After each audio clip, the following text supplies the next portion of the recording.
le cedemos la palabra al doctor Mario Castillo Freire, reiterándole nuestro agradecimiento por su permanente disposición de colaborar con nuestro centro y con este afán de hacer academia del arbitraje a nivel internacional. Doctor Castillo, tiene la palabra. Bien, muchas gracias al doctor César Guzmán Barrón, director del Centro de Arbitraje de la Pontificia Universidad Católica del Perú, a quien debo agradecer sus palabras y además la excelente organización que ha conducido con su equipo de este evento y nos ha permitido colaborar con él, al igual que con la Embajada de la República Francesa en el Perú. Quiero además señalar que este evento se enmarca dentro de una fecha muy conmemorativa, muy significativa, ¿no? Porque la Facultad de Derecho de la Universidad Católica está cumpliendo, como ustedes saben, 90 años. Entonces, este es uno de los eventos centrales por los 90 años de nuestra facultad, así que es una situación que nos llena de alegría quienes hemos egresado de sus aulas. Voy a ocuparme en esta breve exposición sobre un tema importante, considero yo, que es el principio de flexibilidad en el arbitraje. La referencia a este tema constituye o resulta práctica usual en los procesos arbitrales, pero ocurre que sus alcances son algo difusos y muchas veces equívocos. Se trata del denominado principio de flexibilidad del arbitraje. No está de más comenzar esta exposición señalando que cuando la doctrina arbitral trata acerca de las características de los procesos arbitrales, se efectúan muy breves menciones a la flexibilidad, no habiendo encontrado un desarrollo orgánico de esta figura en el Perú. Dentro de tal orden de ideas, consideramos que la flexibilidad del arbitraje se conceptualiza en primer término con el propósito de establecer una diferencia entre la rigidez de los procesos de la justicia ordinaria y los procesos arbitrales. Como se recuerda, el Código Procesal Civil peruano y en general los códigos de procedimientos civiles del mundo establecen términos y procedimientos cuyas normas tienen carácter de orden público, es decir, que, salvo casos absolutamente excepcionales, las partes no pueden disponer algo distinto con respecto a tales preceptos. Por el contrario, la ley de arbitraje del Perú y en general las leyes de arbitraje del mundo, si bien contienen grupos de normas de carácter imperativo, como por ejemplo las relativas a la materia arbitrable, también comprenden otras muchas de carácter dispositivo, con respecto a las cuales las partes pueden establecer disposiciones particulares, incluso apartándose del texto de la propia ley. La idea general en el arbitraje es que las partes pueden establecer las normas que rijan el proceso, amoldando sus etapas y desarrollo a sus propios intereses. Tratándose de una justicia privada, va implícito en el concepto del arbitraje esa libertad que tienen las partes para autorregular el proceso de la manera que consideren más conveniente para resolver sus conflictos. En síntesis, la primera aproximación a la flexibilidad en el arbitraje se da por oposición a los procesos de la justicia ordinaria. Este primer aspecto de la flexibilidad está contemplado expresamente en la primera parte del inciso 1 del artículo 34 de la Ley de Arbitraje, cuando se establece que las partes podrán determinar libremente las reglas a las que se sujeta el tribunal arbitral en sus actuaciones.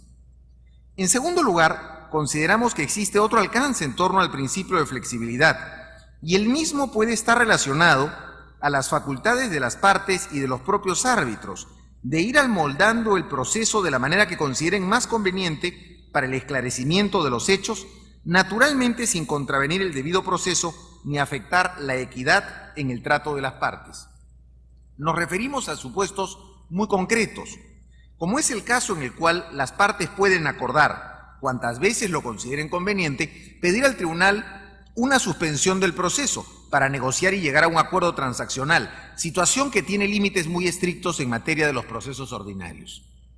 Así también, si una parte solicitara al tribunal arbitral que se disponga la realización de una audiencia no prevista, como podría ser el caso de una audiencia extraordinaria informativa sobre hechos, el tribunal arbitral podría acceder a tal pedido, el mismo que, por lo general, contará con la aceptación de la contraparte y aún en caso contrario, la realización de una audiencia de esta naturaleza, a pesar de no estar prevista en las reglas del proceso, no violentaría en modo alguno el tratamiento equitativo de las partes.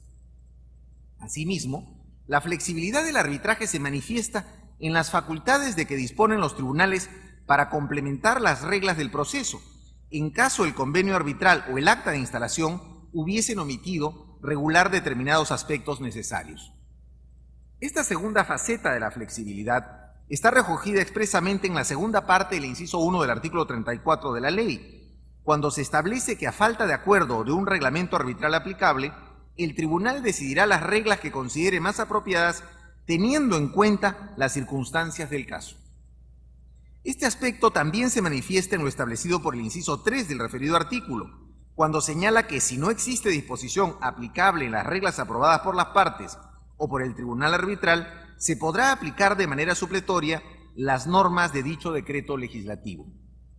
De igual modo, el referido inciso 3 agrega que si no existe norma aplicable en este decreto legislativo, el tribunal arbitral podrá recurrir, según su criterio, a los principios arbitrales, así como a los usos y costumbres en materia arbitral. Sin duda, esta norma abre una puerta muy grande para que los tribunales arbitrales puedan hacer aplicables en estos casos las normas que consideren más convenientes y queda abierta la permanente interrogante acerca de si las normas del Código Procesal resultan o no aplicables supletoriamente a los procesos arbitrales.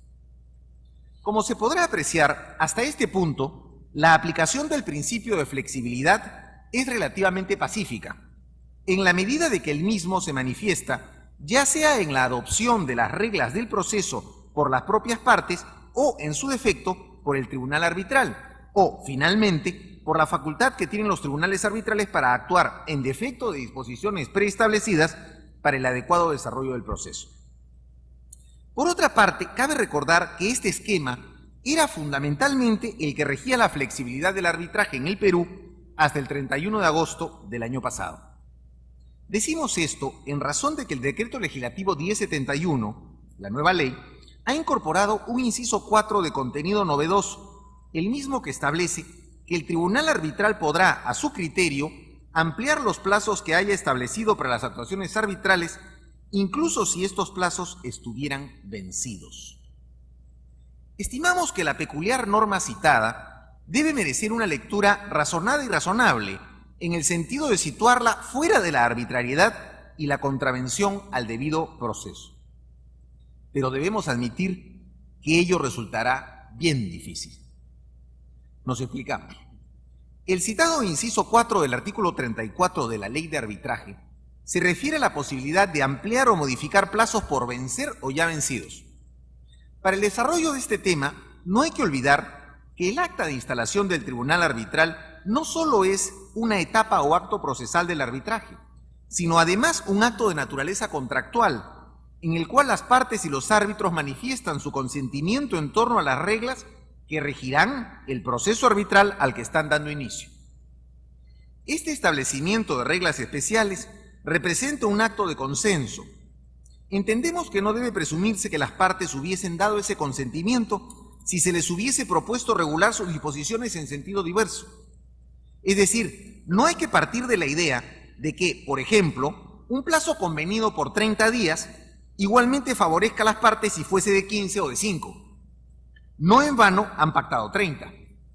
Además, las partes tienen todo el derecho de hacer sus previsiones y diseñar su estrategia procesal en razón de los plazos establecidos en el acta de instalación, los mismos que son de conocimiento recíproco de las partes y del propio tribunal, y a cuyo cumplimiento se han obligado esas partes y esos árbitros. Entendemos que dentro de una sana concepción del principio de flexibilidad, con relación a los plazos pactados en el acta de instalación, un tribunal podría proponer a las partes, por ejemplo, la ampliación del plazo establecido para el término de actuación de pruebas, o la ampliación de los términos pactados para expedir el laudo arbitral, contado desde la resolución de tráigase para laudar. En tales casos, si el tribunal contara con la aceptación de ambas partes, podrá proceder a la modificación o ampliación de dichos plazos, en la medida de que todos quienes intervienen en el proceso estarían dando su consentimiento para modificar los términos de un contrato previo, aquel que tuvo lugar con el acta de instalación del tribunal arbitral. Por el contrario, entendemos que ni las partes, puestas de acuerdo ellas mismas, podrían imponer al tribunal arbitral un cambio en las reglas del proceso, sin contar con el asentimiento del propio tribunal. Del mismo modo, suena lógico que el tribunal no pueda variar motu proprio las reglas del proceso sin contar con el asentimiento de ambas partes. Un ejemplo claro sería el siguiente. El acta de instalación del tribunal ha previsto 10 días para interponer la demanda y 10 para contestarla. La parte demandante interpone su demanda el día 13º. Como es lógico, el tribunal debería rechazar la interposición de dicha demanda por extemporánea, en la medida de que la misma se interpuso 3 días después de vencido el término establecido en el acta de instalación.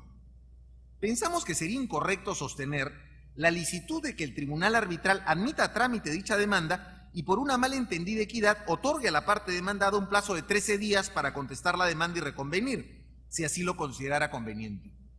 Por añadidura, si ese tribunal arbitral actuara de este modo, seguramente se cuidará de dejar establecido que con la ampliación del plazo en 3 días está tratando a las partes con igualdad, a la par que está otorgando a cada una de ellas suficiente oportunidad para hacer valer sus derechos. Todo ello en aparente, y solo aparente, estricto cumplimiento de lo dispuesto por el inciso 2 del artículo 34. Es lamentable que el inciso 4 de esta norma establezca tales facultades para los tribunales en relación a los plazos, pues ya se han visto casos de árbitros que actúan de esta manera convencidos, realmente convencidos, de que su accionar está ajustado a ley. No obstante, si un tribunal arbitral procediese de esta forma, podrían ocurrir 2 cosas. La primera de ellas es que la parte demandada no interponga recurso de reconsideración alguno contra la resolución que le corra traslado de la demanda extemporánea y proceda a contestarla. En este caso será obvio que la parte demandada estará aceptando tácitamente la ampliación del plazo y estará aceptando también que dicha ampliación no afecta a sus intereses como parte en el proceso. Sin embargo, como es de presumir, la casi totalidad de partes demandadas que se encontraran en una situación como esta no procederían de esa forma, ya que interpondrían recurso de reconsideración contra dicha resolución a efectos de que el tribunal la revoque de inmediato y proceda a archivar el proceso, al no haberse interpuesto la demanda dentro del plazo establecido en el acta de instalación del tribunal. ¿Podría acaso el tribunal declarar infundado el recurso de reconsideración invocando las facultades del inciso 4 del artículo 34 e invocando además el trato equitativo que impone el inciso 3 del mismo artículo? Consideramos que la respuesta negativa se impone, en la medida de que dicha modificación de plazo sí afecta a los intereses de una de las partes, pues al demandado no le dará lo mismo tener tal condición en un proceso o liberarse de la calidad de demandado con el archivo del expediente, situación que incluso podría beneficiarle definitivamente si es que hubiesen vencido los plazos de caducidad o de prescripción que la ley eventualmente concediera para la interposición de esas demandas. Por otra parte, debemos recordar también que las normas de la ley de arbitraje, por más de que muchas de ellas hayan prescindido en su concepción de una necesaria relación con los demás cuerpos legales aplicables al caso, no pueden prescindir en su aplicación de una adecuada armonía con el resto del ordenamiento jurídico nacional. Así, por más de que la norma arbitral, nos referimos al inciso 4 del artículo 34 de la ley, diga lo que dice, los tribunales arbitrales no están facultados para actuar con la más absoluta libertad al respecto, en la medida de que las reglas establecidas en el acta de instalación constituyen materia contractual y su modificación pasa, como lo hemos dicho, por un contrato modificatorio en el que intervengan todas las partes que celebraron el contrato primitivo. De otro lado, no hay que olvidar que el arbitraje, por más flexibilidad que tenga, no puede prescindir de los principios básicos que el derecho procesal ha construido y desarrollado en torno al concepto del debido proceso, el mismo que también está recogido como derecho constitucional por nuestra Carta Política de 1993. Si se incluyó el inciso 4 del artículo 34 en la ley, no dudamos que ello obedeció a las mejores intenciones. Sin embargo, un uso de esta norma que contravenga los principios básicos del derecho de contratos, los principios básicos del debido proceso y los principios básicos del derecho constitucional relativo al mismo, no contribuirá al desarrollo y progreso del arbitraje, sino a su envilecimiento, haciendo proliferar los recursos de anulación de los laudos arbitrales o, ulteriormente, procesos de acciones de garantía que, sin duda, deberían prosperar en razón de las arbitrariedades que cometa un tribunal arbitral. Y no hay que olvidar que una buena norma procesal es aquella que garantiza la equidad y la justicia, tanto en manos de un excelente tribunal arbitral como empleada por un tribunal que no revista tales características profesionales y éticas. El uso y abuso del inciso 4 del artículo 34 por parte de malos tribunales arbitrales y de malos árbitros puede constituir uno de los gérmenes del deterioro del arbitraje en el Perú. En síntesis, el referido inciso 4 del artículo 34 es una pésima norma cargada de los mejores propósitos, y es que dicen que el camino al infierno está empedrado de buenas intenciones. Muchas gracias.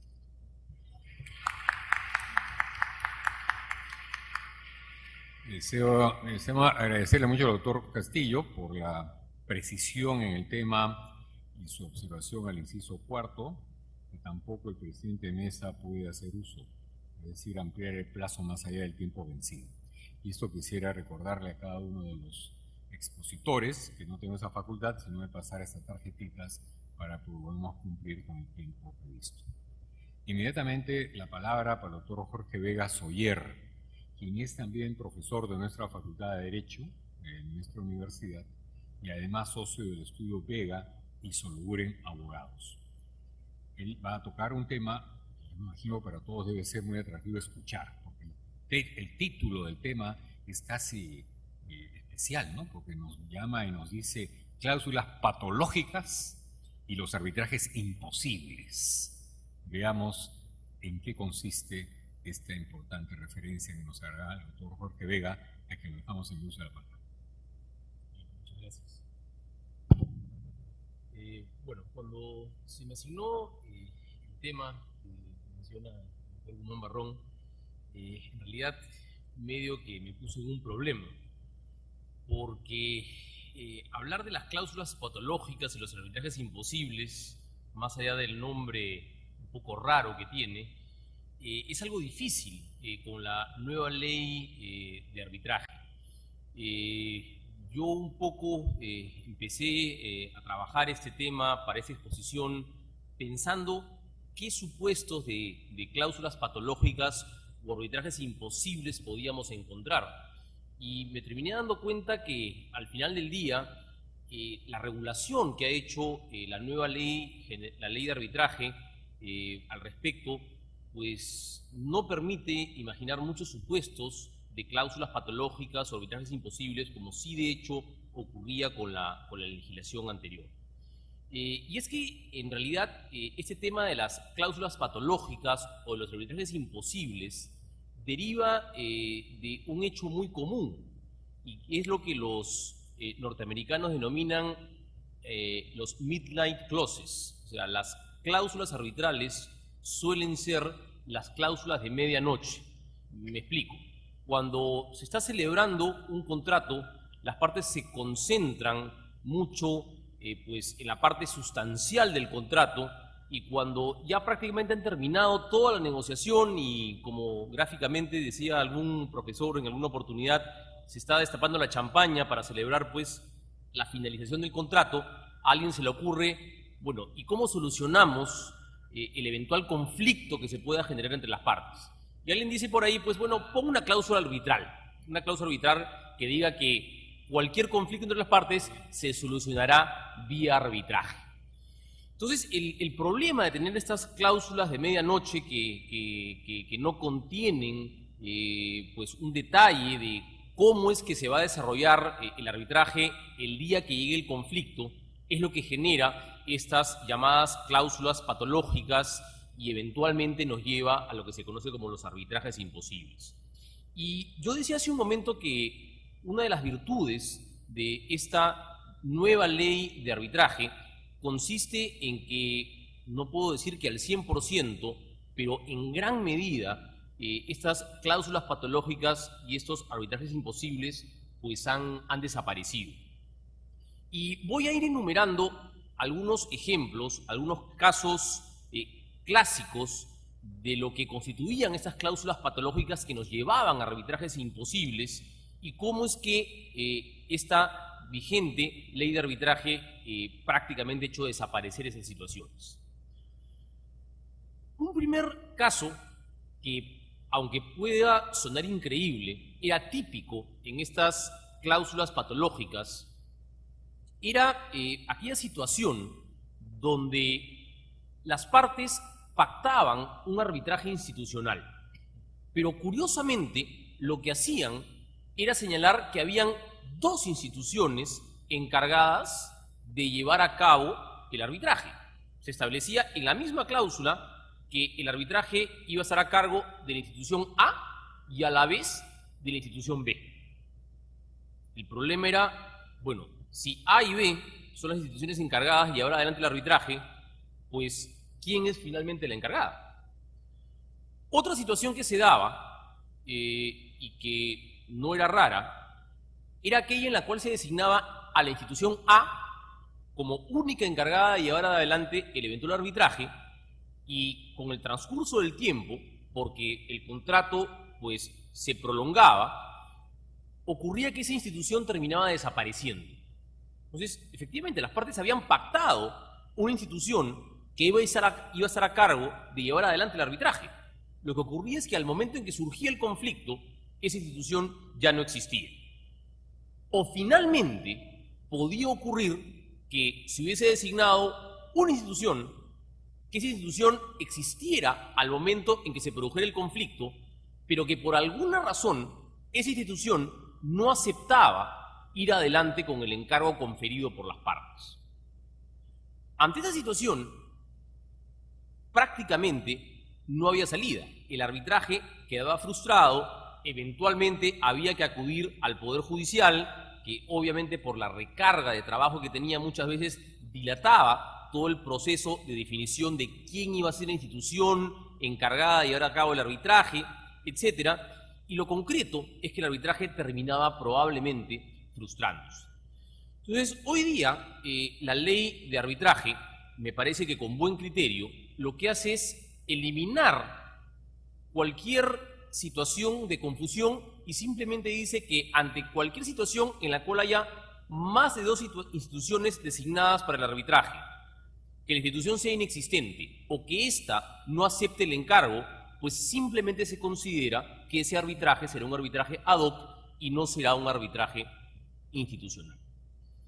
Esa es una de las primeras situaciones donde la cláusula patológica que existía antes, hoy día en la práctica casi no se va a dar. Otra situación que era bastante común y que trajo muchos problemas en los arbitrajes era el de la representación de la persona jurídica. ¿Qué cosa es lo que ocurría? Lo que ocurría era que el convenio arbitral había sido suscrito por un gerente, pero que había sido designado como gerente por la persona jurídica, aunque ese gerente no contaba con facultades expresas para celebrar convenios arbitrales. Entonces, al momento de iniciarse el arbitraje, lo primero que se discutía era si esa persona jurídica estaba adecuadamente sometida a este convenio arbitral, en la medida que ese gerente, si bien es cierto, era gerente, no contaba con facultades expresas para poder someter a la persona jurídica a ese arbitraje. Y ahí se producía un conflicto de normas entre lo que decía la Ley General de Sociedades y lo que decía el Código Civil. Hoy día, esta situación que en su momento trajo muchísimos problemas, hoy día esto ha sido claramente solucionado por la Ley de Arbitraje en sus artículos 10 y 37, al señalarse que el gerente general o el administrador equivalente de la persona jurídica está facultado por su solo nombramiento, y ojo, por su solo nombramiento, para celebrar convenios arbitrales. Es más, no solo eso, sino que además ese gerente o ese administrador equivalente, como lo llama la Ley de Arbitraje, puede representar a la persona jurídica en arbitrajes, ejercer todos los derechos y facultades previstos en la Ley de Arbitraje, como podría ser, por ejemplo, comparecer a las distintas audiencias que pueda haber durante un arbitraje, sin restricción alguna, y añade que incluso puede realizar actos de disposición de derechos sustantivos que se discuten en las actuaciones arbitrales. Por ejemplo, celebrar una transacción que ponga fin al proceso arbitral. Y hay un tema que quisiera destacar, y es que, de acuerdo con la ley de arbitraje, salvo pacto o estipulación en contrario, inclusive la facultad para celebrar determinados contratos que puede tener el gerente o el administrador comprende también la facultad para someter a arbitraje cualquier controversia derivada de dichos contratos. Es decir, si ese gerente o esa persona puede celebrar un contrato de compraventa, puede también, dentro de ese contrato de compraventa, pues incluir el convenio arbitral, y ello vinculará a la persona jurídica que representa. Otro tema importante es el de la extensión del convenio arbitral hacia las partes no signatarias. Un tema muy común, sobre todo en los llamados contratos a favor de tercero, por ejemplo, los contratos de seguro de vida, era que la parte no signataria, o sea, el beneficiario del seguro de vida, quería iniciar un proceso arbitral contra la compañía de seguros. Y lo que se discutía era si esa parte no signataria, por el hecho de no haber suscrito el convenio arbitral, pues podía iniciar un proceso arbitral contra la compañía de seguros. Con la antigua ley, en realidad el tema era un poco complicado.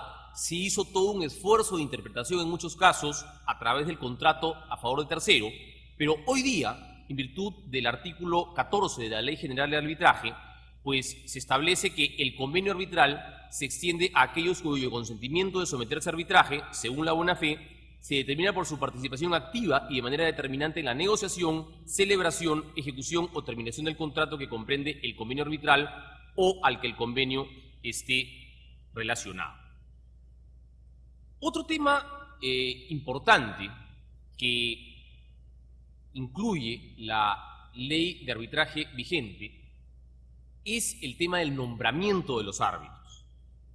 Antiguamente, cuando una de las partes no designaba a su árbitro, o cuando los árbitros no se ponían de acuerdo en la designación del presidente, salvo, claro está, que fuese un arbitraje institucional, donde la institución arbitral tenía un reglamento de designación de árbitros, pero, por ejemplo, en los casos de arbitrajes ad hoc, esto ocurría con mucha frecuencia, cuando una de las partes no designaba a su árbitro, o los árbitros no se ponían de acuerdo en la designación del presidente, pues el problema era que esto iba al Poder Judicial, cosa que obviamente en muchos casos dilataba el proceso arbitral.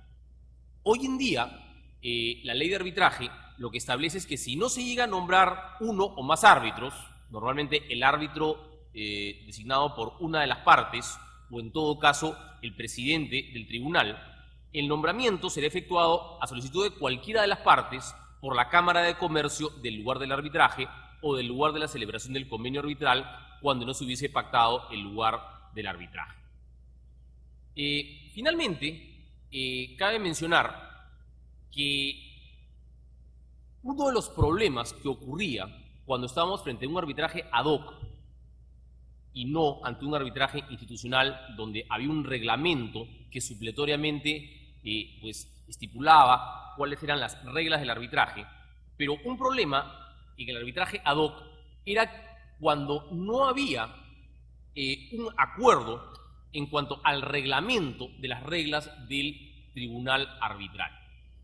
Hoy día creo que con mucha mayor precisión el artículo 34, inciso 1, pues delega en el tribunal arbitral decidir cuáles son las reglas que considera más apropiadas teniendo en cuenta las circunstancias del caso para señalar cuáles van a ser las reglas de actuación del tribunal arbitral. Solamente para terminar, quería mencionar la importancia de los principios de competence e independencia del convenio arbitral que le aseguran al tribunal arbitral pues pronunciarse respecto de su propia competencia y además el tema de la independencia del convenio arbitral que impide que cualquier situación que determine la invalidez o la ineficacia del contrato principal, pues termine afectando al convenio arbitral. Creo, en resumen, que la nueva ley de arbitraje pues ha solucionado muchos de los problemas que antiguamente se generaban y que daban lugar a estas llamadas cláusulas patológicas y arbitrajes imposibles. Muchas gracias. Muchas gracias, doctor.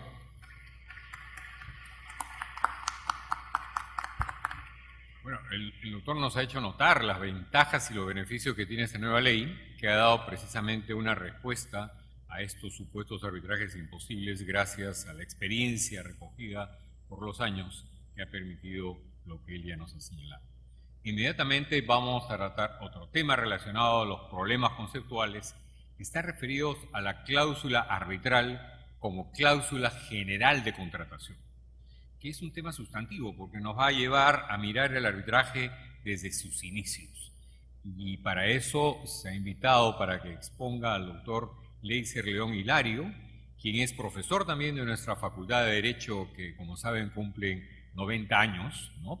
Gracias a Dios la facultad y no ninguno de los que estamos aquí presentes, pero de todas maneras es una experiencia muy importante la que el doctor nos va a compartir, quien además es abogado senior del estudio Ferrero Abogados. Y yo creo que más que hablar por parte nuestra corresponde cederle la palabra al expositor para que así podamos cumplir también con los tiempos. Tiene la palabra el doctor Leiser León Hilario. Muchas gracias, presidente. Un agradecimiento también sincero y fraterno a Mario Castillo Freire por la muy saludable costumbre de incorporar a sus congresos, no tan, se podría decir, amorosamente y apasionadamente organizados, aspectos de derecho sustantivo que, como ha apreciado el doctor Guzmán Barrón, permiten también formular opiniones a quienes vemos las cosas desde una óptica sustantiva, o para decirlo más claramente, desde el derecho civil, en el que este mecanismo de solución de conflictos tuvo su origen. Se ha pasado en la historia del arbitraje entre nosotros de una regulación en el Código Civil, que es el documento normativo que ocupa el lugar central dentro de la legislación en cuanto al apaciguamiento y a la solución de los conflictos entre particulares, a las leyes especiales en el marco de ese movimiento que Natalino Irti llamó en los años 70 en Italia de la descodificación, y ahora tenemos también un nuevo decreto legislativo que norma el arbitraje, en el que se ha dedicado, repitiendo la experiencia de la antigua ley de arbitraje, una norma, el artículo 15, a lo que el legislador ha llamado las relaciones jurídicas estándares. Y justamente el profesor Castillo Freire hace 2 años me encomendó tratar desde este lugar el tema también de las cláusulas generales de contratación y la cláusula arbitral. Y qué bueno poder tener todavía la posibilidad de hacer el recuento de qué cosas se dijo en aquella oportunidad que debía o podía mejorarse y cuál es el resultado de las opciones del legislador. En aquella época todavía, acabado de regresar de la experiencia doctoral italiana, la primera crítica apuntaba a rescatar algo de lo que nos hizo conscientes el profesor Fernández Cruz, que está a mi derecha ahora, que con autoridad, ¿no?, en comienzos de los años 90 en sus clases nos enseñó el lenguaje del derecho civil, el alfabeto del derecho civil. No hay relaciones jurídicas estándares. Lo estándar, si es que existe algo en este fenómeno particular, es el fenómeno de la contratación, y la relación jurídica es el resultado del contrato. Lo estándar es la forma como se llega a la creación de una relación jurídica. Y esa observación que se hizo, tal vez enfatizando un aspecto estrictamente teórico, se tendría que mantener hoy, pero dejándole un lugar no tan relevante como en aquella oportunidad, porque hay cosas más importantes de las que dar cuenta. Se mantiene también la referencia a el requisito, la exigencia de que el consumidor o la persona que forma parte de esta relación jurídica estándar haya tenido la posibilidad de conocer la cláusula compromisoria, el convenio arbitral, utilizando la diligencia ordinaria. En aquella oportunidad nosotros postulamos que la diligencia ordinaria a la que se refería el legislador, el artífice de la ley de arbitraje, era la diligencia del consumidor razonable. Creo que esa conclusión también puede mantenerse ahora en vista de la prácticamente coincidente regulación de este punto. Lo más notorio, si es que cabe hablar de un cambio, es la eliminación de uno de los primeros supuestos que el legislador reconocía como justificativo de la aplicación de la obligatoriedad del convenio arbitral. En la norma derogada se hablaba de la posibilidad de oponer la cláusula arbitral si es que ésta había sido objeto de una adecuada publicidad. Al parecer, tomando partido por este paternalismo que inspira la protección de la parte débil, que inexorablemente se parece identificar en cualquier relación jurídica nacida de un contrato estándar, el legislador de nuestro tiempo, el legislador de nuestros días, ha preferido eliminar esa justificación de la publicidad adecuada y preferir hipótesis de oponibilidad del convenio arbitral que están reconocidas en legislaciones extranjeras igualmente protectoras del consumidor. Se mantiene en tal sentido la referencia a las condiciones generales de contratación incluidas en el cuerpo del contrato y firmadas por las partes, o que estén en un documento separado, pero siempre contando con la firma de las partes, y en suma, en las cuales el conocimiento del convenio arbitral sea innegable, esté fuera de discusión. Ahora bien, decíamos, si es que se ha eliminado la referencia a la adecuada publicidad, ¿eso qué nos permite suponer o deducir? Al legislador no le basta que la parte superior o la parte jerárquicamente elevada en una situación jurídica nacida de un contrato estándar haya cumplido y haya demostrado un esfuerzo en hacer que la cláusula arbitral sea de conocimiento, porque es la misma naturaleza del convenio arbitral la que escapa de la comprensión de un consumidor estándar o razonable. Jorge Vega se ha referido muy bien en su ponencia a algunos de los casos más frecuentes en la práctica profesional, como son las cláusulas arbitrales incluidas en contratos de seguros. Un contrato de seguros que ni siquiera se observa en sus cláusulas sustanciales y fundamentales, es un contrato en el que de tener una cláusula arbitral seguramente estaría lindando con este carácter de imposibilidad de conocimiento y por lo tanto de inoponibilidad.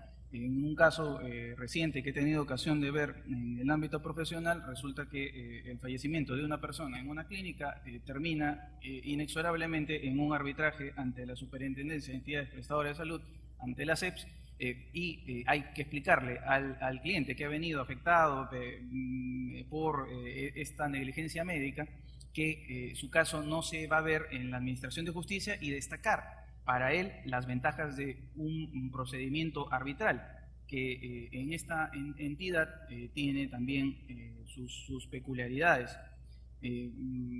¿Cómo es que esta persona llega a un arbitraje? Eso es precisamente el objetivo, ¿no?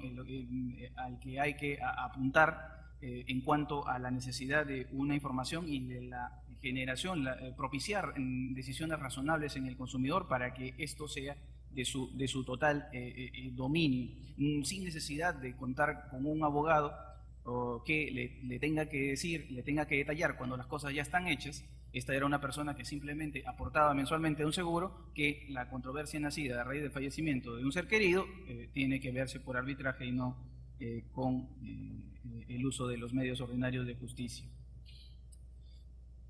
El tema que hoy, pasados 2 años de aquella primera experiencia del Congreso de Arbitraje, concentra la atención de los teóricos y de los expertos arbitrales en cuanto a las condiciones generales de contratación, es la definición de si la cláusula compromisoria o el convenio arbitral tienen o no carácter vejatorio.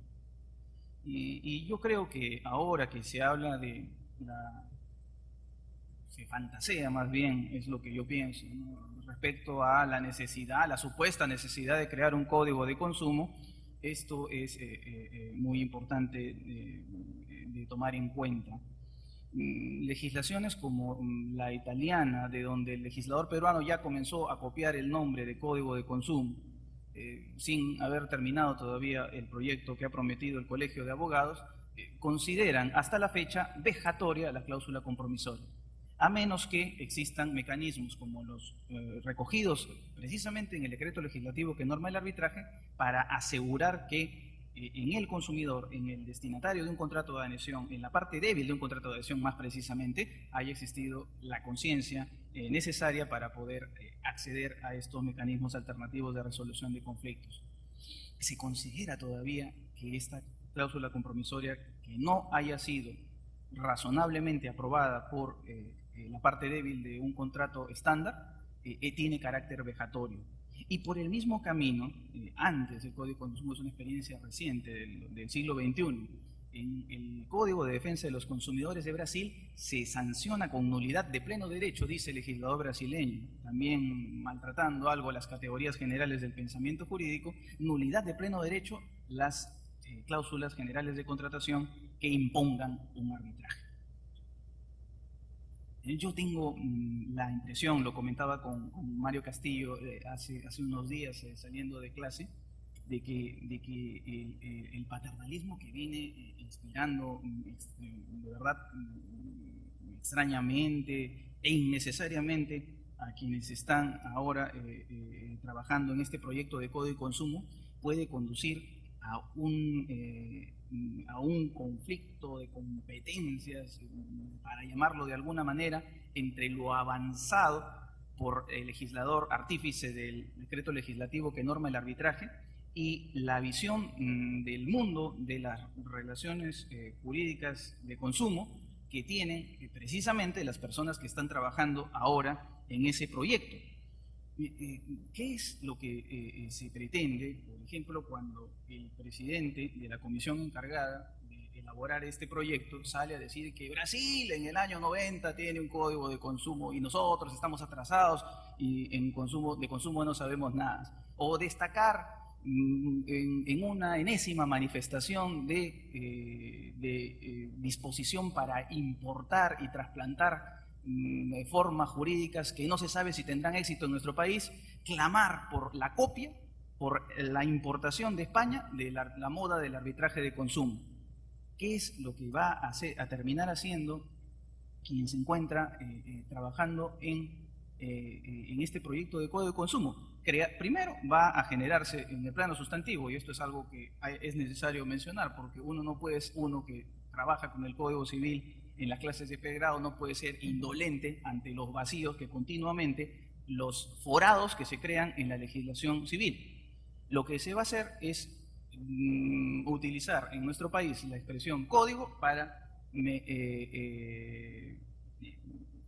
llevar a cabo, ejecutar un proyecto en el que los problemas que son comunes a todo proceso de codificación, y hay que repasar la historia de la codificación, no existen entre nosotros. Nosotros contamos con una legislación de protección al consumidor que tendrá todos los problemas que puedan imaginarse, pero una necesidad de codificación es, de verdad, si Jorge Vega ha hablado de los arbitrajes imposibles, acá habría que hablar de empresas legislativas imposibles.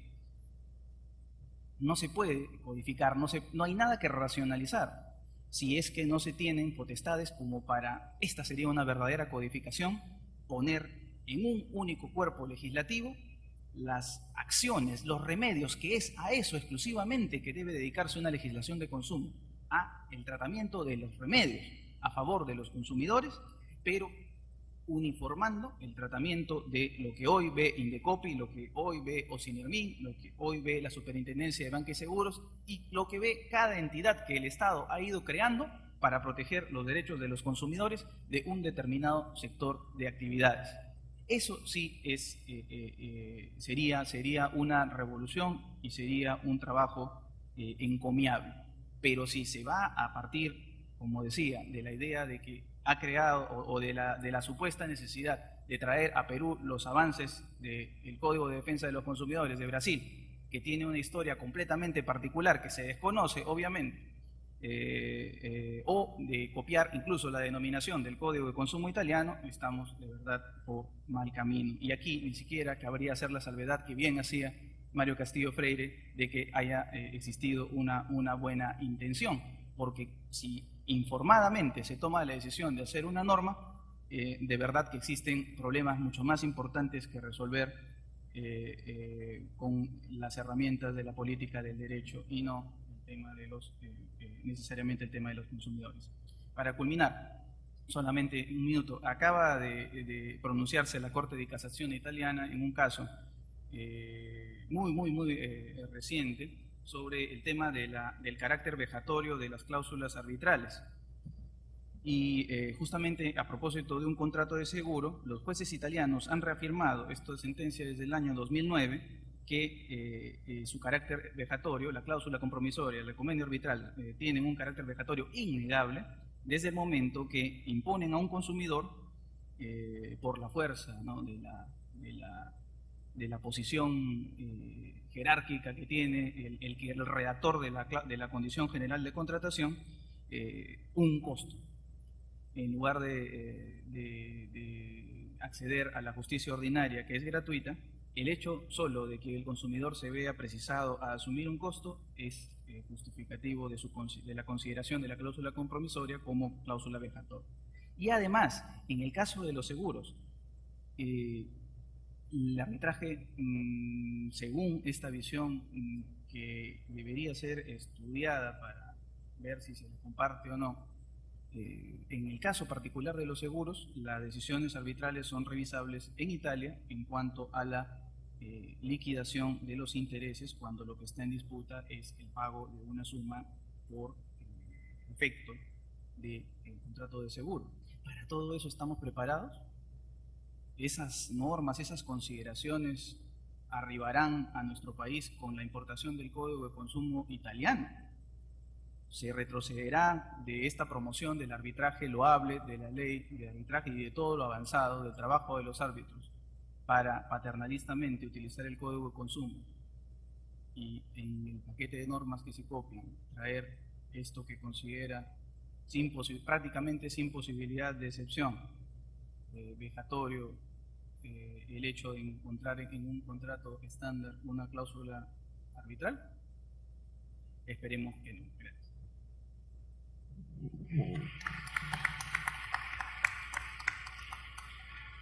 Antes de pasar la palabra al siguiente expositor, quería mencionarles que todos tenemos unas hojitas donde podemos preparar ya, si tenemos algunas preguntas para los expositores. Agradecerle al doctor el avance que nos ha hecho sobre esta defensa del consumidor que se pretende hacer de manera paternalista, conduciendo nuevamente a la figura de un arbitraje forzoso, que va precisamente en contra de los principios fundamentales del arbitraje, que debe ser voluntario. Muy bien, vamos ahora a ceder la palabra al doctor Gastón Fernández Cruz. Él nos dijo antes de comenzar, o en intermedio, que tenía el reto de siempre, ser el último expositor. Sin embargo, se ha parado como para que todos podamos tener atención a su presencia y sobre todo para cumplir con el reto de quedarnos para escuchar, no solamente porque se trate de respeto, sino porque va a tratar un tema muy importante, creo, para los que estamos aquí, que es el debido proceso en sede arbitral. El doctor Gastón Fernández es además profesor principal de nuestra facultad. Eso quiere decir que ya tiene años enseñando y que tiene una larga experiencia, como muy bien ha señalado su discípulo el doctor Eliezer León, y además es socio del estudio que tiene un largo nombre, Berninson, Loré de Mola, Benavides y Fernández, abogado. Sin más, y le cedemos la palabra con una gran satisfacción porque el doctor Gastón Fernández Cruz, como varios de los aquí presentes, pues es parte de nuestro centro en su condición de árbitro en más de un caso. Tiene la palabra el doctor Gastón Fernández. Gracias, doctor Juan Marrón. Gracias por la invitación a la mesa. En realidad, sí, excepcional, me paro acá no porque quisiera, sino porque no veo. Por lo tanto, acá por lo menos hay una mayor distancia para leer.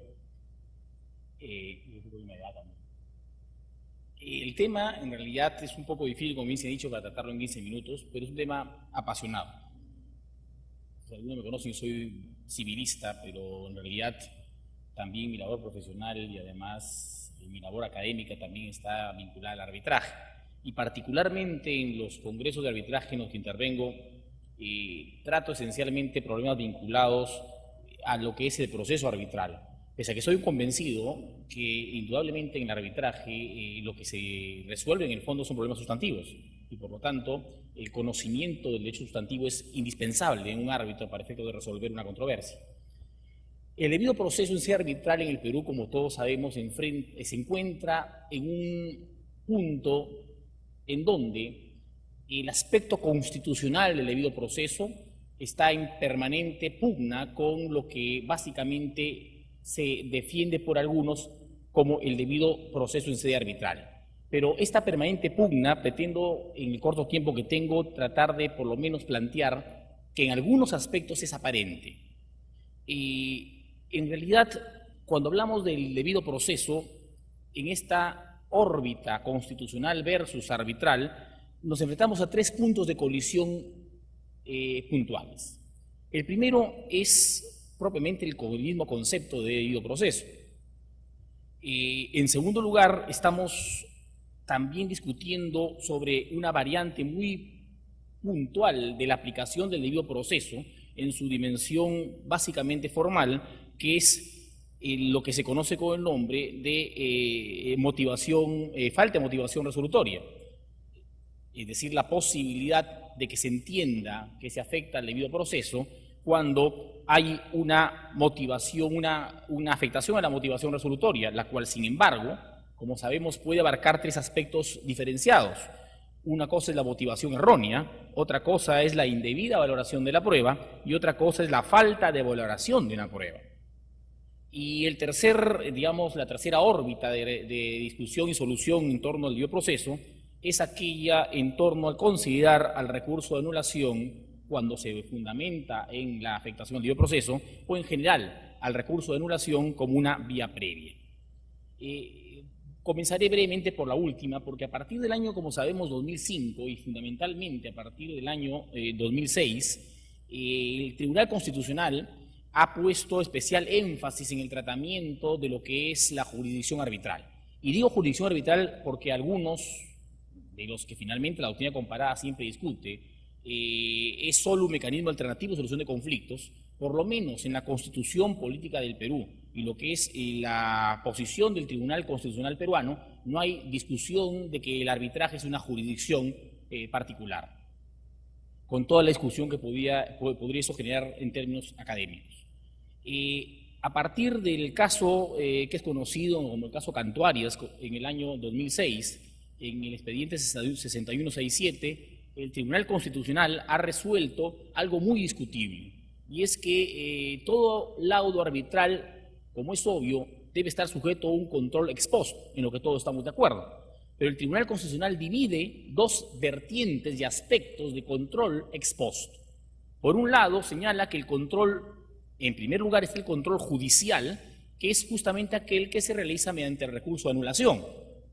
Y en segundo lugar está el control constitucional, el cual es canalizado conforme el artículo 5º, numeral 4 del Código Procesal Constitucional, es decir, habiéndose agotado el control judicial como vía previa. Y evidentemente un concepto en donde se reconoce como uno de los tantos principios de lo que es finalmente que orienta en el arbitraje, el principio de celeridad, que es uno de los que motiva fundamentalmente a los particulares a, digamos, manejar como excepción la jurisdicción arbitral y no la jurisdicción ordinaria, el introducir como una vía adicional el control constitucional a través de las acciones de garantía, constituye, no hay duda, por lo menos desde el punto de vista de los costos terciarios, un incremento muy grande en lo que constituye la resolución de conflictos. Estamos hablando propiamente del proceso arbitral, primera instancia, entre comillas, porque ya vamos a discutir si es, estoy diciendo entre comillas, estamos hablando del recurso de anulación y posteriormente una acción de garantía en términos de discusión sobre lo que finalmente podría representar una solución a un conflicto. Cuando estuvimos en la Comisión de Reforma de la Ley de Arbitraje, estuvimos particularmente preocupados de este aspecto y sobre riesgo, estoy seguro, que el Tribunal Constitucional va a tomar relativamente cuando llegue a su discusión muy en cuenta esta norma. Hemos introducido la cláusula duodécima en términos de disposición complementaria, o sea, la duodécima disposición complementaria, y en donde esta duodécima disposición complementaria señala que para efectos de lo dispuesto en el inciso 2 del artículo 5 del Código Procesal Constitucional, se entiende que el recurso de anulación del laudo es una vía específica e idónea para proteger cualquier derecho constitucional conculcado. La idea es entonces que justamente lo que se discuta en términos de recurso de anulación sea precisamente todo lo que gira puntualmente en los errores in procedendo, entre ellos el debido proceso, y por lo tanto se evite llegar a una instancia adicional en el Tribunal Constitucional como si fuera definitivamente, como sabemos en esta vocación expansiva del Tribunal Constitucional peruano, como el único autorizado para resolver cualquier problema de índole constitucional. Esta solución probablemente pueda no ser solución en términos del Tribunal Constitucional si llega a su conocimiento, pero intentamos con ello por lo menos frenar esta vía de acceso a tener como una tercera instancia al Tribunal Constitucional en términos del concepto del debido proceso. Dicho esto, fíjense, es importante entender que el Tribunal Constitucional ha marcado, como sabemos, fundamentos en algunas sentencias que tienen carácter vinculante y por lo tanto ningún operador jurídico puede apartarse de ellas, sea este, digamos, juez o sea este árbitro.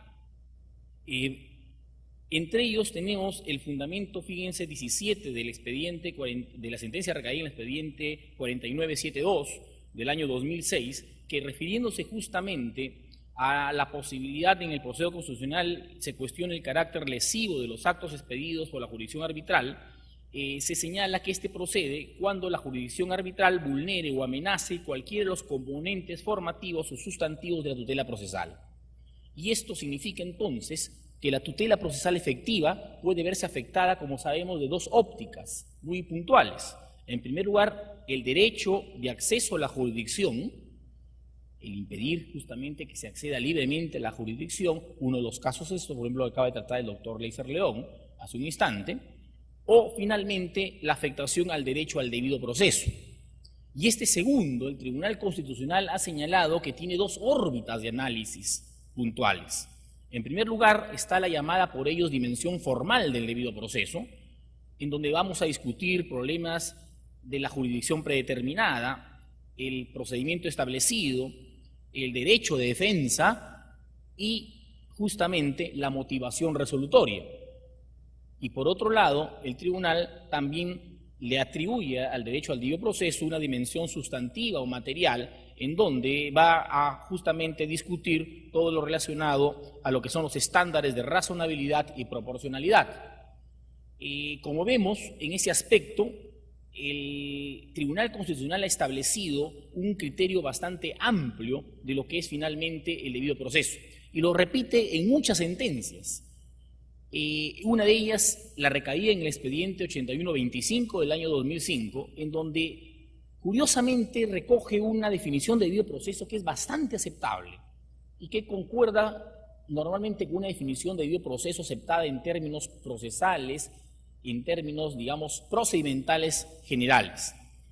En esta sentencia se indica que el derecho al debido proceso significa la observancia de los derechos fundamentales esenciales del procesado y de los principios y reglas esenciales exigibles dentro del proceso como instrumento de tutela de los derechos subjetivos. Y recalco la palabra empleada por el Tribunal de derechos y reglas esenciales. Esta definición, que finalmente para el propio Tribunal Constitucional debe ser concordada con los fundamentos que también ha glosado en la sentencia recaída en el expediente 6146 del año 2006, señala, entre otras cosas, que el derecho al debido proceso, reconocido en el inciso tercero del artículo 139 de la Constitución del Perú, es un derecho cuyo ámbito de irradiación abarca no solo el campo judicial, sino que se proyecta sobre todo tipo de órgano, sea público o privado, que ejerce funciones formal o materialmente jurisdiccionales. Esta primera aproximación en términos de extensión del derecho al debido proceso es importante, porque en términos del Tribunal Constitucional, todo procedimiento, sea de índole judicial o no, sea inclusive administrativo, está sujeto a un debido proceso. En segundo lugar, indica el Tribunal Constitucional que se trata el debido proceso de un derecho continente. Esta referencia quiere decir que comprende diversos derechos fundamentales de orden procesal, por lo que comprende una serie de garantías, sean estas formales o materiales, de muy distinta naturaleza, cuyo cumplimiento efectivo garantiza que el procedimiento o proceso en el cual se encuentre comprendida una persona pueda considerarse como justo. Es decir, es un derecho bastante amplio, pero el Tribunal Constitucional deja abierta muy clara la posibilidad que entonces este conjunto que es de distinta naturaleza y agrega en el tercer punto de extensión del debido proceso, que justamente esta naturaleza de derecho continente del debido proceso no significa que todos los derechos que lo conforman se extiendan tot court a todos los procesos o procedimientos. Lo que quiere decir entonces, en propia afirmación del Tribunal Constitucional, que es perfectamente posible sustentar que según ello, la doctrina constitucional, el derecho al debido proceso en sede arbitral debe estar circunscrito a los principios y reglas esenciales exigibles dentro del proceso arbitral. Esto es el conocido por algunos como derecho procesal sustantivo del arbitraje. Esto es importante de entender porque en términos del Tribunal Constitucional es perfectamente diferenciable un debido proceso propio, por ejemplo, de un proceso judicial, de un debido proceso propio de un proceso arbitral. Y es que, como sabemos, ambos se rigen además por criterios y principios distintos. Entre ellos, como sabemos, el principio de formalidad y el principio de no formalidad, que los separa abiertamente de lo que es finalmente una aplicación de lo que debe entenderse por debido proceso. El debido proceso en sede arbitral, se dice, recoge tres principios fundamentales.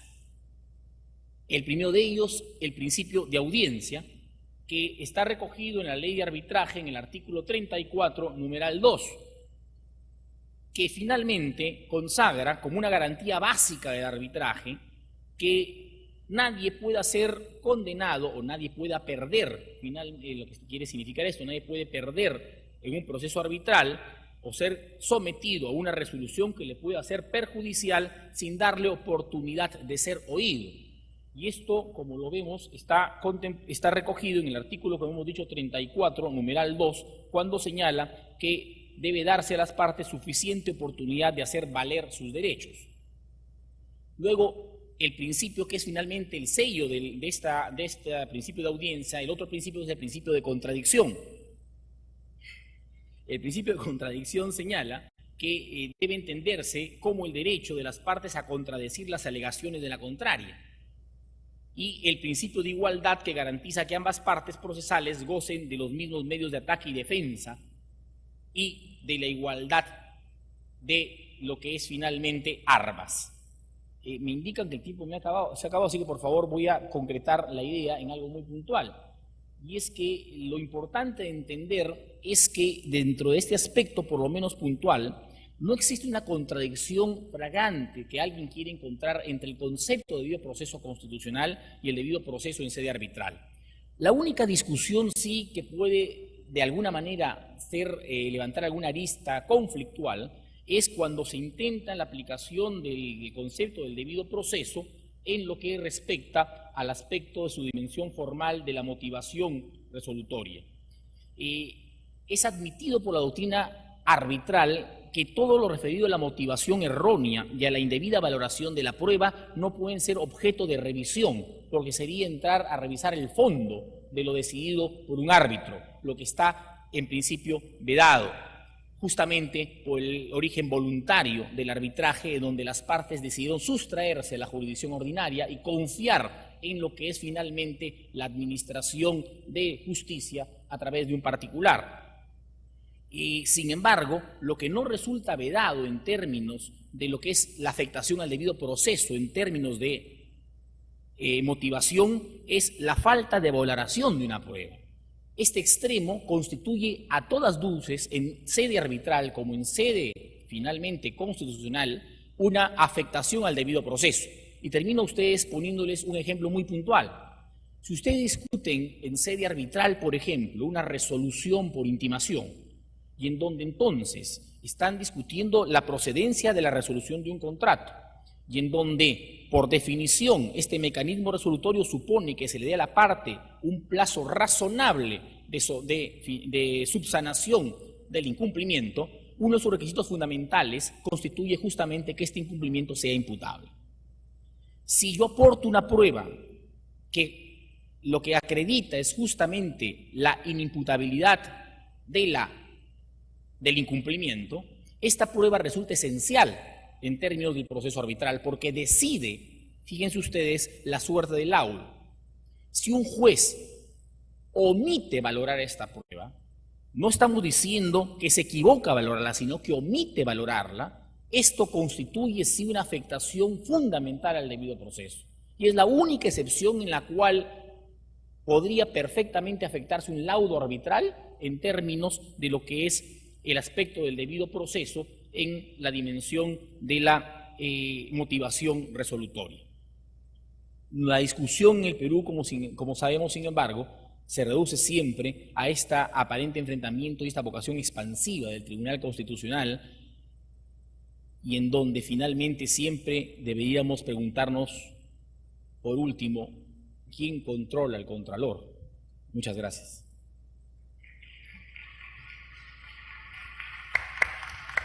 Bien, agradecemos al doctor Gastón Fernández por su exposición y quisiéramos bien preguntar si es que en la sala, entiendo que debe haber algunas preguntas, si pudieran las señoritas, que no las veo, parece que la noche los ha traído pronto al descanso, para poder ver si tenemos alguna pregunta para los expositores, porque si no se está produciendo la diáspora, es decir, la salida ya de los presentes.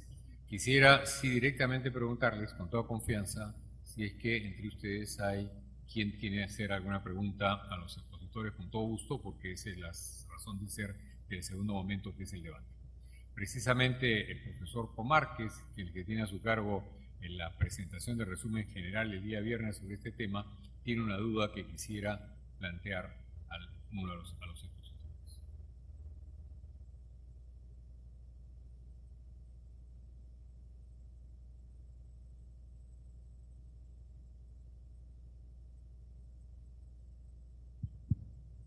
Doctor, si podría usted acercarse al podio, sería mejor para que así todos podamos escuchar su pregunta. Y si alguno tuviera preguntas por escrito, también por favor nos las pueden acercar para poder atenderlas rápidamente y así agilizar este último momento de este primer día. Nos están acercando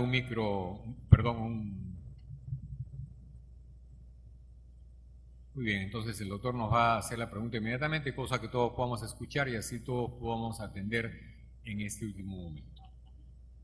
Yo creo que esta es una pregunta bastante controversial, como lo ha admitido el propio doctor Fernández. Es respecto a la 12ª disposición complementaria. Él la ha interpretado de que lo dispuesto en el inciso 2 del artículo 5 del Código Procesal Constitucional dice: se entiende que el recurso de anulación del laudo es una vía específica e idónea para proteger cualquier derecho constitucional amenazado o vulnerado en el curso del arbitraje o en el laudo. ¿Eso qué significaría? ¿Significaría la cancelación de la acción de garantía? Ya no cabría dentro de esa interpretación una acción de garantía frente a una resolución final que deja o anula el laudo o deja de anularlo. Yo lo que entiendo y sin ánimo de entrar en un conflicto, es que lo que se quiere aquí es que el laudo arbitral no sea susceptible de una acción de garantía, que la vía específica para cuestionar el laudo arbitral si es que existe alguna causal de anulación es precisamente el recurso de anulación. No se puede ir directamente en una acción de garantía a cuestionar el laudo arbitral imputando alguna afectación a un derecho constitucional. Previamente debe recorrerse la acción de anulación. Y si esa acción de anulación culmina, porque ya en criterio del Tribunal Constitucional, ya esta acción de anulación es parte del proceso arbitral. Y es por esa razón que mientras que no concluya con esa acción de anulación, no es posible ejercitar la acción de garantía. Sin embargo, de la locución que ha hecho el doctor Fernández, parecería ser de que el espíritu de la norma es precisamente dejar sin efecto cualquier acción de garantía a efecto de que con el recurso de anulación quede saldada, quede resuelta cualquier afectación a un derecho constitucional. Esa es la pregunta que yo le quería hacer al doctor Fernández y estoy seguro que va a ser un tema que va a originar en el futuro bastantes conflictos. Gracias, doctor. Definitivamente es una norma discutible, pero más allá de la intención del legislador que fuimos nosotros, no puedo decir cuál será la intención de la ley. Pero quiero decir algo muy concreto. No tengo a la mano el Código Procesal Constitucional, pero les recuerdo que finalmente el artículo 5º, inciso 2, lo que señala justamente es la excepción, es decir, procédenos a las excepciones de garantía en general en los supuestos X, Y, Z, excepto cuando exista justamente ya preestablecida una vía específica para proteger cualquier derecho constitucional. Es una excepción. Lo que hemos querido en esta norma es decir justamente que dentro del proceso de anulación del laudo arbitral, en cuando discutimos, por ejemplo, supuestos del debido proceso, estamos discutiendo y solucionando justamente la vulneración a ese debido proceso. Por lo que no cabría volver a verlo en una acción de garantía. Sí, la intención ha sido que no llegue una acción de garantía, porque finalmente en nuestro concepto lo que debiera verse en la acción de garantía era vulneración al debido proceso en el proceso judicial de anulación. Y no verlo dos veces. La idea no es entonces, en la idea del arbitraje, que dos organismos se pronuncien por un mismo hecho. No existe en nuestro concepto la diferenciación creada artificial del Tribunal Constitucional entre lo que es el debido proceso en sede judicial y el debido proceso en sede constitucional. El debido proceso es uno solo. La dimensión del debido proceso es uno solo. No hay una dimensión judicial y una dimensión constitucional. Por lo tanto, debe haber un único órgano que lo decida y que lo vea. Y en consecuencia, la idea, no sabemos con qué futuro, es evidente, pero la idea ha sido justamente que en la vía de anulación del laudo arbitral se considere esta vía como la idónea para discutir el aspecto constitucional de la afectación. Lo que se ha querido es justamente tratar de darle una vía idónea, como ha venido sucediendo a través de la Corte Superior de Justicia, que ha venido rechazando normalmente las afectaciones, o digamos las invocaciones de anulación del laudo arbitral por lo que es afectación al debido proceso. Es evidente, es una norma discutible, lo admitimos, pero la idea ha querido ser justamente, repito, la de circunscribir la discusión constitucional en el ámbito del recurso de anulación. Me enfoco y si quiere podemos pasar a otro y mientras va revisando las preguntas, si las concentra en una sola, porque si no nos quedamos hasta un poco tarde. Pidiéndole brevedad a los que van a responder las preguntas, cedemos la palabra al doctor Mario Castillo. Sí, en realidad voy a ser muy breve. Se me formulan dos preguntas. La primera señala si el acta de emisión establece 10 días para contestar una demanda, pero la parte emplea 12 días, o sea, la contesta en 12 días. ¿No cree que su rechazo pone en riesgo el laudo por su anulación? Yo creo que no, que por el contrario, esa contestación de demanda debe ser considerada extemporánea, porque lo es.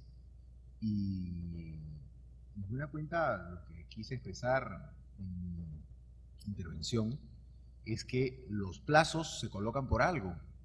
Es decir, si diese lo mismo colocar plazos que no colocarlos, entonces mejor no los colocamos y colocamos una norma que diga el proceso se regirá en los plazos que en cada momento establezca y decida cambiar el propio tribunal arbitral. Con lo cual, bien podríamos establecer una regla que diga que este proceso no tiene reglas. ¿No es cierto? Sería más o menos lo mismo. Entonces yo creo que, digamos, más aún, estando las reglas preestablecidas, acá no debe haber ese tipo de consideraciones porque ya entramos al terreno de la subjetividad. Si se empiezan a justificar razones de extemporaneidades, ya creo que simplemente todo resultaría justificable y al final pues los árbitros se convierten en un tribunal perdonavidas, en donde simplemente para cada situación o coyuntura concreta se establecerá una regla particular violatoria del debido proceso. Y la segunda y última pregunta que se me formula es, por el artículo 14 del decreto legislativo 1071, ¿podría el árbitro o tribunal considerar como parte del arbitraje a la matriz de una empresa? Por ejemplo, un convenio arbitral celebrado entre Coca-Cola del Perú y X, el árbitro podría traer al arbitraje a Coca-Cola de Estados Unidos. ¿Este artículo 14 no tiene acaso un alto grado de subjetividad en la decisión de los árbitros? Yo creo que sí, yo suscribo la inquietud de la persona que me formuló esta pregunta. El otro día yo di una charla sobre este tema y consideraba que precisamente el artículo 14 tiene un altísimo grado de subjetividad y de ambigüedad. No dudo que hay casos, por ejemplo, como el supuesto en el cual alguien derive su derecho de otra persona que celebró, de una parte que celebró un convenio arbitral, podría entenderse de manera más o menos clara los alcances del artículo 14, pero hay otros casos en los cuales no.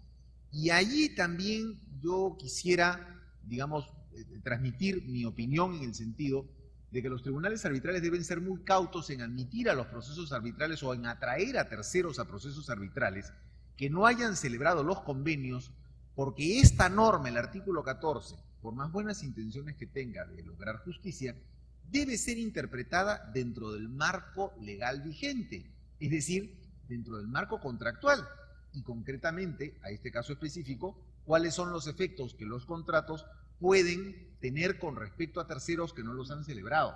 Y la doctrina aquí no dice, ¿no es cierto?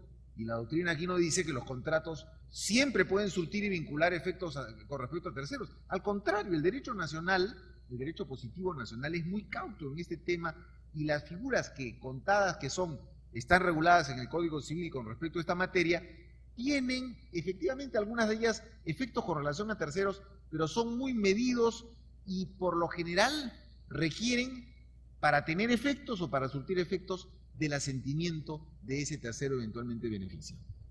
Eso sería lo que tendría que decir. Muchas gracias. Doctor Vega, pidiéndoles a los que tienen que responder las preguntas, tratemos de resumirlas en una sola, por cuestiones de tiempo. Doctor Vega. Se pide que explique con mayor precisión el principio de competencia y el que no afecta al contrato principal. Me imagino que la pregunta debe ser el principio del competence en primer lugar.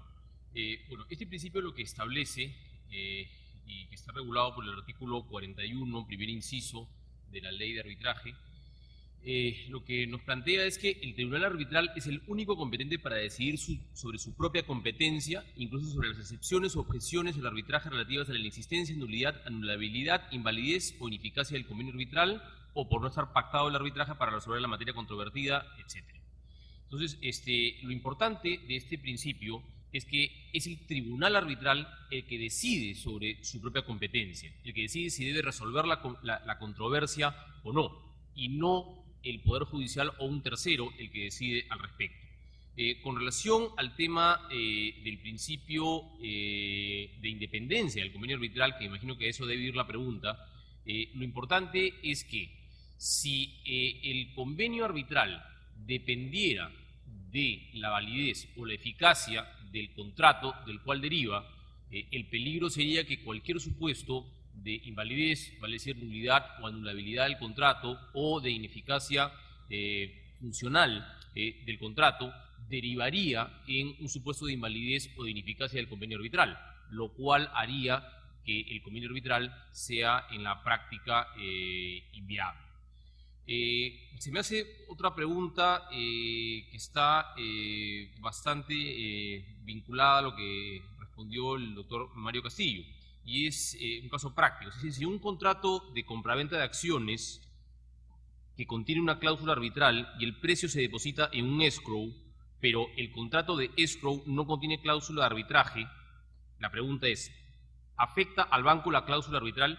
Y la pregunta es muy interesante. ¿Por qué? Porque justamente lo que hace este artículo 14 sobre la extensión del convenio arbitral a partes no signatarias es romper, como se decía, con el principio de relatividad del contrato. Yo creo que este es un caso que habría que analizar con muchísimo cuidado y ver si es que efectivamente el banco que actuó como depositario del escrow, de alguna manera el convenio arbitral se extiende sobre este banco el consentimiento a someterse a arbitraje.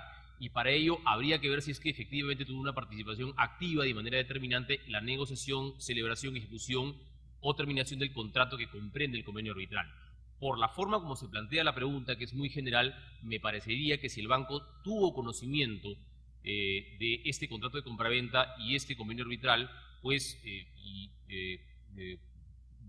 como se plantea la pregunta, creo que sí estaría afectado el banco por este convenio arbitral.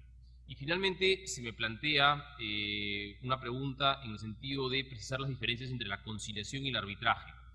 Básicamente, para hacerlo brevemente, en el caso de la conciliación, pues las partes acuden a un conciliador o a un centro de conciliación para que con la ayuda de este conciliador las partes puedan llegar a un acuerdo sobre sus diferencias. Pero son las partes las que logran el acuerdo con la ayuda de este conciliador.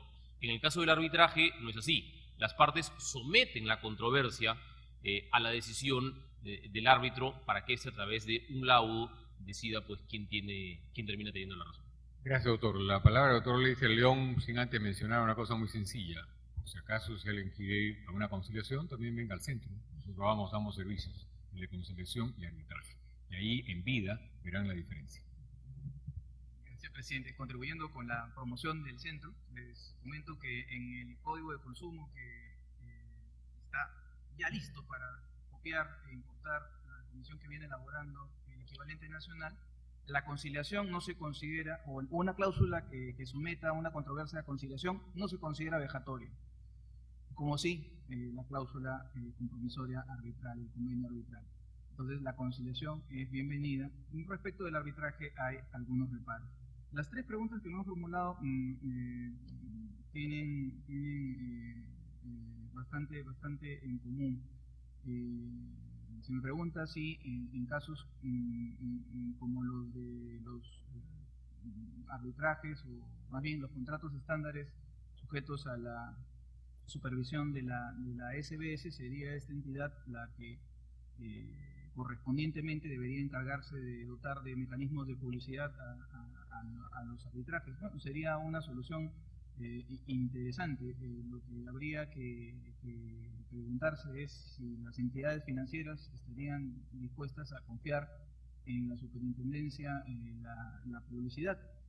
Con ella existe el problema práctico también, todo aquel que se desenvuelva en este tipo de operaciones lo sabe, de que la legislación, la reglamentación de las actividades financieras es toda prácticamente compuesta de resoluciones de esta superintendencia. Ven que seguros que a veces los propios abogados desconocemos.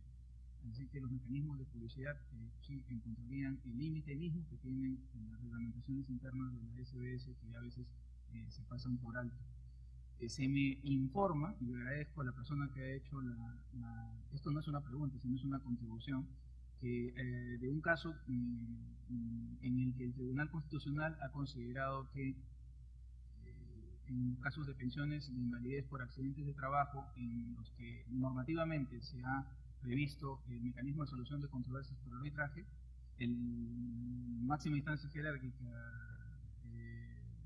de protección de la Constitución, que es el Tribunal, ha determinado que es posible, de todas maneras, para la parte sometida a un arbitraje por imperatividad de la ley, escoger la vía judicial. Bueno, aquí ante lo que estamos es ante una política del derecho que, con el afán loable de promover el arbitraje, ha privado a esta institución de eso que muy bien subrayaba el profesor Guzmán Barrón, que es uno de los máximos o de las máximas manifestaciones de la autonomía de la voluntad de las partes, ¿no? Cuál es la de decidir voluntariamente, decidir por el ejercicio de la privada autonomía y de la autonomía, el sometimiento de sus controversias a la decisión de un privado. Y finalmente, se me pregunta qué cosa ocurriría en un caso parecido al que mencioné en la disertación, de si una persona alega que a pesar de la cognoscibilidad de una cláusula arbitral, no tiene dinero para iniciar el arbitraje. Bueno, aquí tenemos más por un pronunciamiento de equidad que por un pronunciamiento basado en una norma.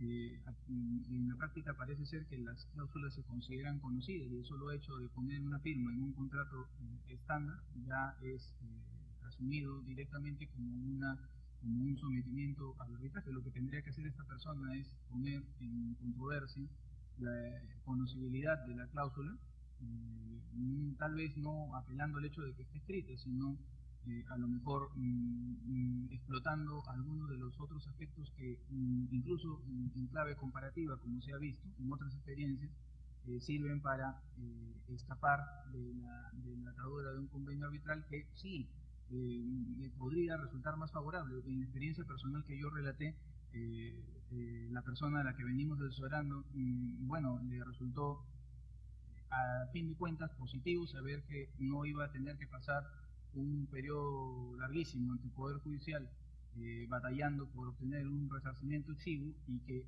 por el contrario, ¿no?, su controversia va a ser sometida a especialistas en la materia y de una forma expeditiva. De todo eso es que debe informarse a quienes representan pues, la parte debe, sin incurrir en el paternalismo que ya se criticó, y esa me parece que es una tarea en la que todos los abogados que asesoramos en arbitrajes y los árbitros estamos comprometidos. Finalmente, al doctor Gastón Fernández le vamos a pedir que sea lo más breve posible. Garantizamos que a las 10 de la noche terminamos, y por eso le damos lamentablemente pocos minutos al doctor para que pueda hacer la pregunta y a su vez responder, y así poder concluir esta noche. Sin antes mencionarles que mañana a las 6 en punto estaremos recomenzando. A esa hora tenemos en lugar de 8, 9 exposiciones, y estamos seguros que vamos a contar con ustedes desde temprano. El doctor Gastón Fernández, sin nada. Muchas gracias, presidente. Dado la orden draconiana de mi presidente, voy a tener que contestar solamente 2 de las preguntas que tengo acá, que lamentablemente son como 7. Me permito contestar 2 puntuales. En primer lugar, se indica en una que se me pregunta si el control constitucional de los laudos arbitrales debe estar destinado a tutelar únicamente derechos de debido proceso o también otros derechos. Es evidentemente que no, me he considerado el debido proceso porque era materia de disposición. Es más, básicamente el espectro general de lo que es finalmente el recurso del control constitucional está pensado no solamente en vulneración del debido proceso. El propio Tribunal Constitucional ha dado 3 aspectos muy, digamos, amplios en donde aparentemente se produciría, entre otras cosas, el control constitucional. Uno es la vulneración del debido proceso, como hemos dicho. El segundo es cuando la jurisdicción arbitral resulta impuesta ilícitamente de modo compulsivo, unilateral sobre una persona, lo que entraría en discusión justamente la exposición del doctor Leiser León justo sobre las cláusulas finalmente vejatorias. Y en tercer lugar, cuando dice a pesar de haberse voluntariamente aceptado la jurisdicción arbitral, puede verse sobre derechos que son indisponibles. Justamente lo que sí esto lo enlazo con una pregunta adicional, que se me indica que si la anulación de un laudo arbitral solo procede por violación de derechos constitucionales. Sabemos que la Ley General de Arbitraje trae unas causales de anulación que normalmente, antes de que el Tribunal Constitucional entrara en esta vocación expansiva de interpretación sobre el arbitraje, se consideraban justamente taxativas y restrictivas. Muy por el contrario, el Tribunal Constitucional está interpretando hoy que las causales de anulación del laudo arbitral no deben ser vistas en términos constitucionales restrictivos, sino muy por el contrario en términos amplios, lo que definitivamente va acorde con su tendencia de diferenciar este aspecto constitucional o este control constitucional del control estrictamente judicial. Y hay una última pregunta que quisiera responder que me parece muy interesante, y es ¿por qué razón no cabría un proceso constitucional, si me pregunta, sobre un laudo arbitral, si se permite, por ejemplo, contra una sentencia firme que vulnera los derechos constitucionales?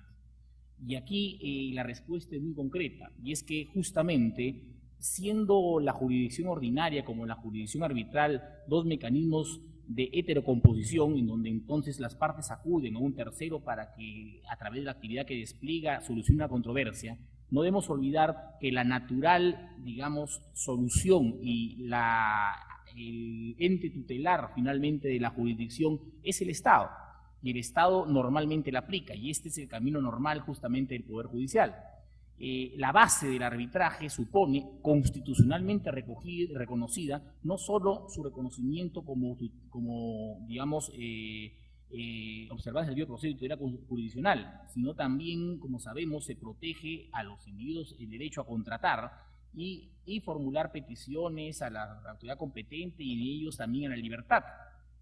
Gaspar Lera decía, por ejemplo, en España, muy bien al respecto, que no hay que olvidar que quienes formalizan de mutuo acuerdo un convenio arbitral, lejos de renunciar a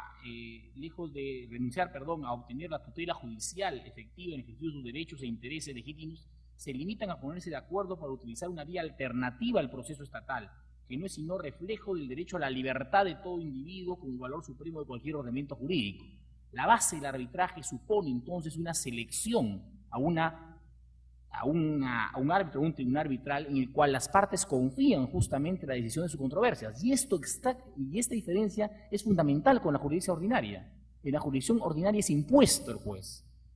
Y base en la confianza supone necesariamente que entonces la afectación al debido proceso sea revisado, como afectación finalmente de tantas que pueden haber, por una sola instancia. Discutíamos en la ley de arbitraje, fíjense, la posibilidad que el Tribunal Constitucional funja en términos casatorios, casi en términos de derechos constitucionales, al estilo de la Corte Suprema americana. Pero la realidad peruana nos ganó. En realidad, esta es una solución muchas veces controvertida teóricamente, pero acorde con la finalidad que perseguimos. Y es que, estrictamente, así como un juez aplica control difuso, acuérdense que habían salas constitucionales del Poder Judicial. Definitivamente no hay ninguna diferencia en términos de que un juez pueda aplicar justamente la Constitución, es su obligación hacerlo. Y este concepto, el repetir, y con el riesgo que entremos en el segundo plano de la vulneración del derecho constitucional con un criterio mucho más amplio y no restrictivo del debido proceso, puede implicar que la razón de ser del arbitraje, que es la protección constitucional de la libertad de los individuos de haber escogido una jurisdicción alternativa, sea absolutamente, caiga digamos en saco roto, es decir, sea inoperativa 100%. Agradecerles a ustedes por sus preguntas, por sus intervenciones y a los expositores también. Mañana a las 6 en este mismo lugar. Gracias.